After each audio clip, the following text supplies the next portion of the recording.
হ্যাঁ, আজকে এই টিমকে নিয়ে কিছু কথা বলবো। এই টিমটাকে যিনি তৈরি করেছেন তার নাম হলো ফয়সাল আহমেদ। তার অনেক আগে থেকেই আশা ছিল, স্বপ্ন ছিল যে সে একটা টিম তৈরি করবে, কিন্তু কোনো ভালো প্লেয়ার খুঁজে পাচ্ছিল না। কাকে নিয়ে টিম তৈরি করবে?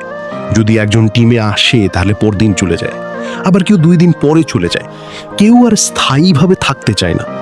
তারপর ফয়সাল সব ছেড়ে নিজের বন্ধুদেরকে নিয়ে একটা টিম তৈরি করে। আর ফয়সাল সেও অন্যান্য প্লেয়ারদের মতোই সাধারণ খেলে।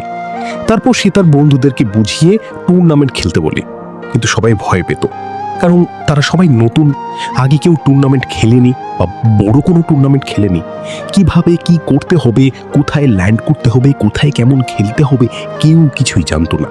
তারপরেও তারা হার মানেনি। তারপর তারা আস্তে আস্তে টুর্নামেন্ট খেলতে শুরু করে। তারপর এই ক্রিমিনাল টিমে 6 জনকে নেওয়া হলো।